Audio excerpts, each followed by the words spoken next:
Class 12 math. इसमें हमारा आता है चैप्टर 9 डिफरेंशियल इक्वेशन के इंपॉर्टेंट क्वेश्चन केस बेस के। तो इसमें हमारा पहला क्वेश्चन आता है, ventilator doctor was examining a sick car brought by a pet lover when it was brought to the hospital it was already dead. तो उसका वो कोई पेट लवर था और डॉक्टर ने उसे देखा कि वो सिक कैट है। एक डॉक्टर ने देखा कि एक सिक कैट लाया, एक पेट लवर। जब वो लाया था वो मर चुकी थी। तो pet lover wanted to time the death, वो जानना चाहता था कब टाइम वो मरी। ठीक है, इसमें अब आगे बढ़ते हैं। He took the temperature of the cat 11:30 PM which was 94.6 degree FM। He took the temperature again after 1 hour. The temperature was lower than the first observation. It was 93. The room which the cat is put, ठीक है, the normal temperature of cat, ठीक है, it was alive. The doctor estimated the date of using Newton law of cooling, which is the government by the differential equation। ठीक है, देखो ये हमें differential equation में पता है। प्रोपोर्शनल हटाएंगे, कोई कांस्टेंट किया जाएगा उधर।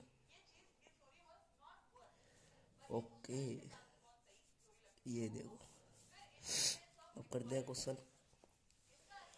State the degree of the above given differential equation. इसकी डिग्री है 1। Which method of solving a differential equation helped in calculation of the time of death. इसे हम वेरिएबल सेपरेशन मेथड से कर लेंगे। देखो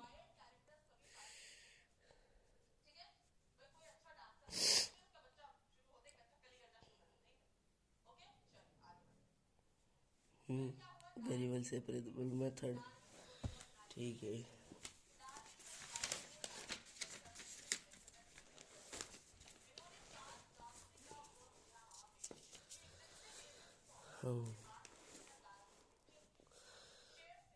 अब आता है, if the temperature was measured 2 hours after 11:30 PM will the time of death change. नहीं भाई, कैसे चेंज हो जाता टेम्परेचर? अब नाप कल नाप कभी नाप मरने वाला तो मरता ही है। इसका सॉल्यूशन निकालना है।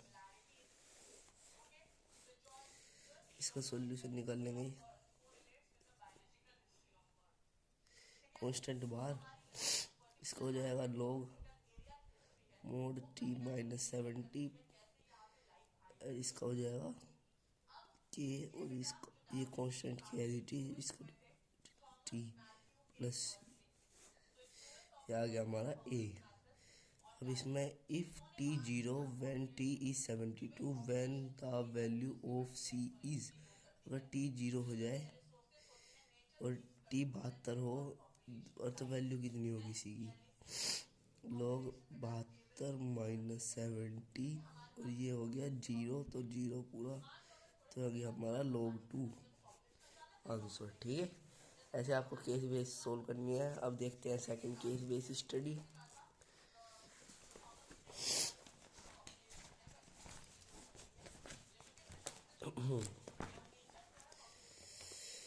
अब आती है पोलियो ड्रॉप्स 250 के children in a district that rate at which polio drops given is directly proportional to the number of children. ठीक है, जो पोलियो ड्रॉप्स है वो डिलीवर करी गई 50 के children in a district. The rate at which polio drops are given is directly proportional to the number of children। तो जो पोलियो ड्रॉप्स का जो रेट है वो डायरेक्टली प्रोपोर्शनल है चिल्ड्रन के नंबर के। who have been administered drops by the end of 22nd week, half the children has been polio drops। ठीक है, how will have how many will have given the drops by the 3rd week can be estimate using the solution of the differential equation. ये हमें equation दे रखी है, बस हमारा काम इधर खत्म हुआ।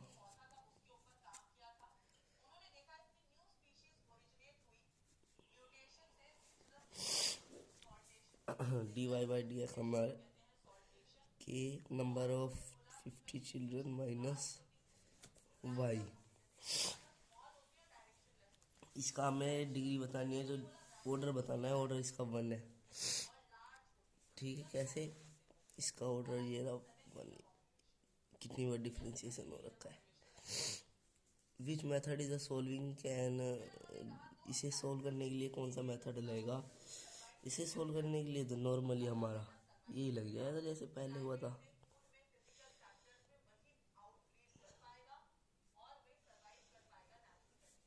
वेरिएबल सेपरेबल मेथड आ रहा है हमारा। 3 मेथड होते हैं हमारे, होमोजीनियस, वेरिएबल सेपरेबल मेथड, और एक हमारा होता है लीनियर इक्वेशन वाला। अब ठीक है, अब आता है हमारा question number 3, the solution of the differential equation. इसका सॉल्यूशन निकालना है हमें। निकालो भाई। इसका हो जाएगा लॉग मोड 50 माइनस वाई, इसका हो जाएगा के, और इसका X plus C constant of integration. ये हमारा आ गया, ये आ गया है ना, as it is. Okay, the value of C in the particular solution given that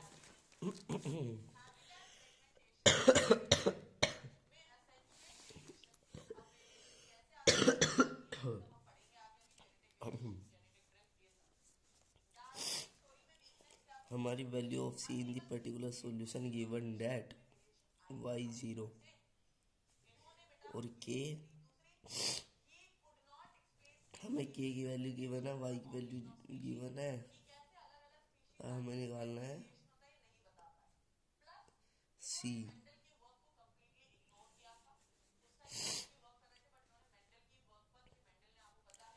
log 50 minus 0 log 50,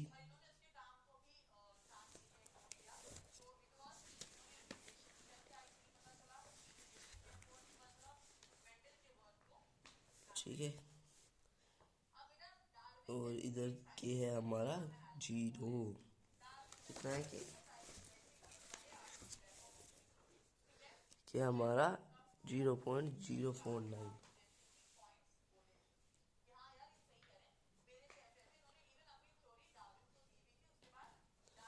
अब x की 0.49 में करेंगे तो ये भी हमारा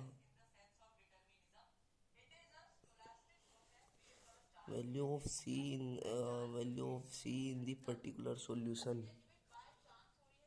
गिवन डैट वाई 0 रखेंगे तो 0 आएगा। कि अच्छा,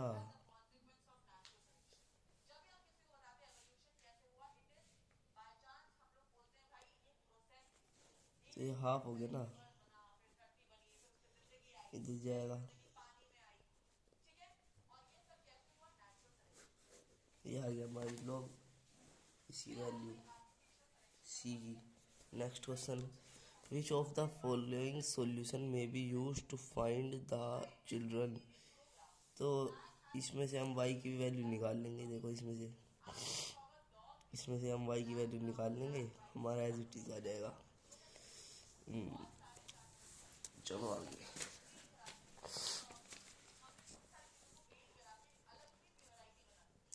अब है thermometer reading 80 degree temperature is taking outside. 5 minute later the thermometer reads this. After another 5 minute thermometer reads 50. At any time t, the thermometer reading b, temperature f, outside s dash f. Based on the above information, if lambda is positive constant of proportional, then dt by dt is,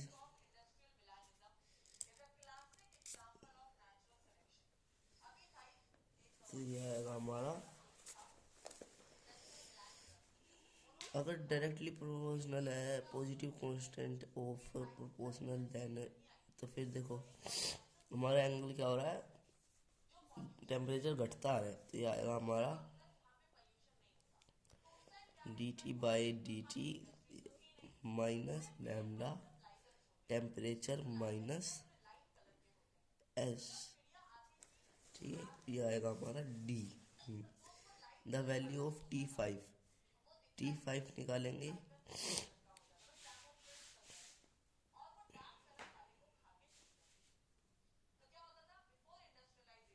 T five आएगा हमारा 5 - S कितना है हमारा,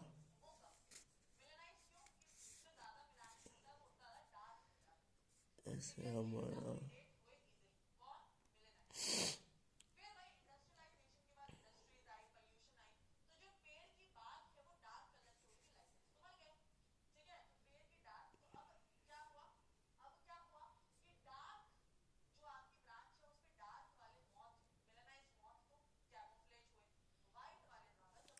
temperature of 5। तो 5 के लिए इसमें हमें कितने गिवन है, 1 2 3, 3 गिवन है। ठीक है,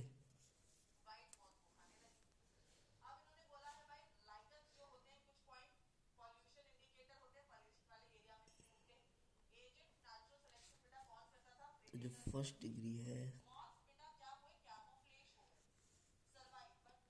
T5 पे 5 मिनट्स लेटर, 5 मिनट बाद, टाइम 5 मिनट बाद हमारा ये कितना आ रहा है, 60 डिग्री। ठीक है, वैल्यू ऑफ टी फाइव पे 60 डिग्री आएगा हमारा option number D.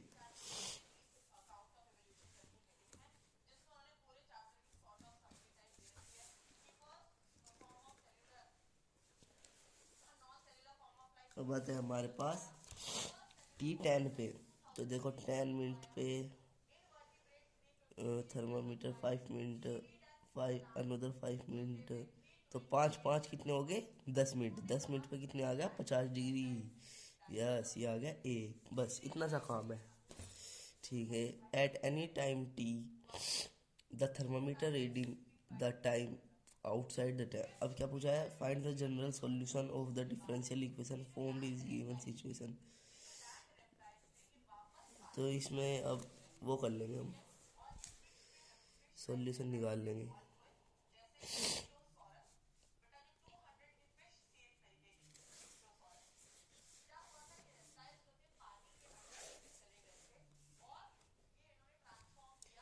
T minus S minus lambda D T, आ गया log mod T minus S, आ गया minus lambda T plus C. ये आ गया ना, log t minus S is equals to minus lambda T plus C. अब find the value of constant of integration C in the solution of differential equation formed in the given. तो इसमें हमें value of सी निकालनी है। तो सी की value निकालेंगे हम, टेम्परेचर जब हमें गिवन हो, इसमें टेम्परेचर गिवन नहीं है, तो टेम्परेचर हम लेट कर लेंगे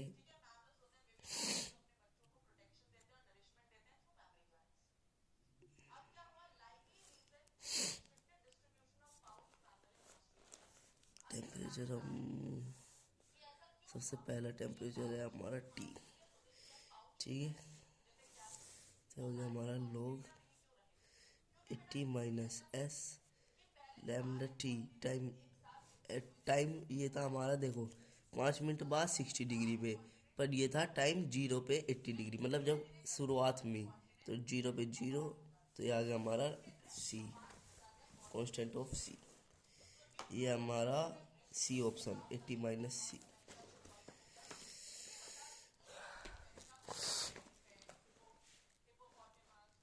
अब आता है हमारे पास fourth question. It is known that If the interest is compounded continuously, the principal changes at the rate equal to the product of the bank of interest per annual and the principal at P denotes the at any time at the rate of R%. क्या बोल रहा है इसमें देखो।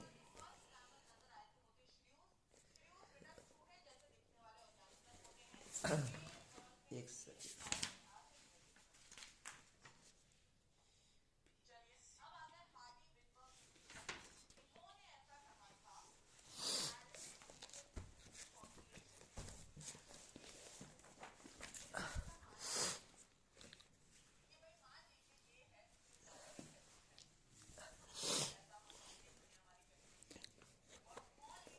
अब वो information पे हमें वैल्यू निकालनी है D P by D T की, तो बहुत इजी है। इसमें हमें बोला है जो रेट है वो इक्वल टू है रेट रेट प्रिंसिपल चेंज का रेट आएगा हमारा D P by D T. ठीक है, प्रिंसिपल रेट चेंज हर क्वेश्चन में प्रिंसिपल ऑफ चेंज ये आएगा हमारा विद रिस्पेक्ट टू टाइम बोला तो। और to the denotes to the product of the rate of bank interest, तो ये क्या है हमारा प्रोडक्ट इक्वल टू है product of the rate of bank interest. तो बैंक इंटरेस्ट कितना है हमारा आर, तो ये हो जाएगा हमारा P% ऑफ आर। ठीक है, इसे सोल्व कर लेंगे D P by D T, percent नीचे आएगा और आर मल्टीप्लाई में, तो कौन सा ऑप्शन है बी। ठीक है, if P initial is the initial principal then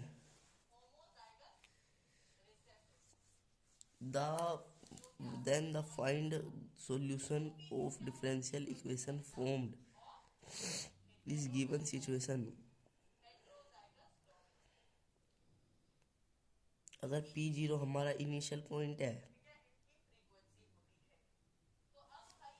तो ये आएगा हमारा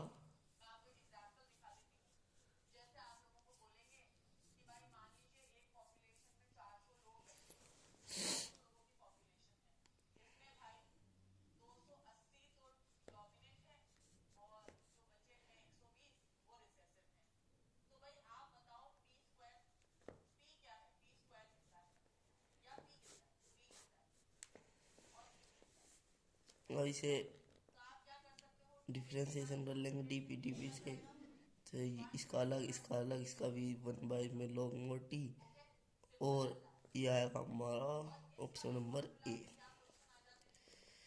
if the compounded 5%, how many years 100 रुपये डबल होंगे इट्स। अगर कंपाउंडर ने बता दिया 5% एनुअल है और तो 100 रुपये कब डबल होंगे इट्स, तो हमारा D P by D T है 5%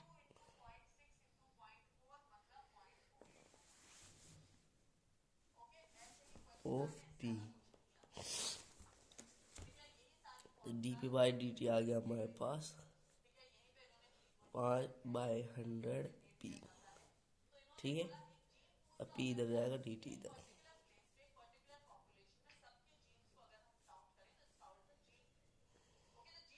ये 20 जा,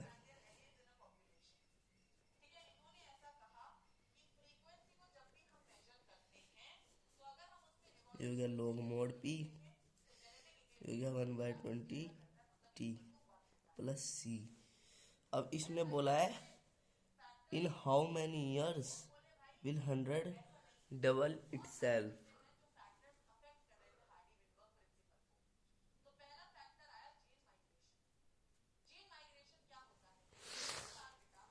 तो पहले तो हम सी निकाल लेंगे कि टाइम 0 पे हमारे पैसे कितने हैं। अभी तो हमारे पैसे 100 ही है ना, अभी तो डबल हुए नहीं, तो फिर टाइम 0 पे हमारे पैसे आ गए 100।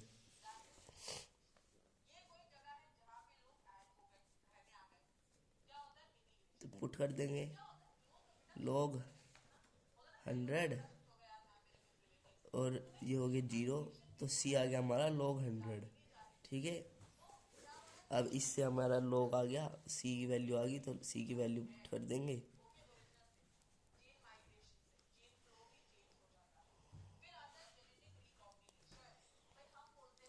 ठीक है, अब इसने बोला है कि डबल डबल होंगे किस टाइम पे, तो डबल के लिए 200 रुपये हो गए टाइम 0 पे, टाइम कितने पे, तो इसमें हमें टी वैल्यू निकालनी है, तो log 200 is equals to 1/2t plus log 100। ये आ गया log 200, इधर आएगा माइनस में और आइडेंटिटी लगा देंगे log m/n की, ये हो गया log 2 1/2t, तो ये आ गया हमारे पास 2 log 2t। log की वैल्यू लगाते ही हमें पता लग जाएगा किस टाइम पे हमारे पैसे होंगे डबल। ऐसे टाइप के क्वेश्चन हम ऐसे करते हैं। Dates enough for case basis study. Next video में।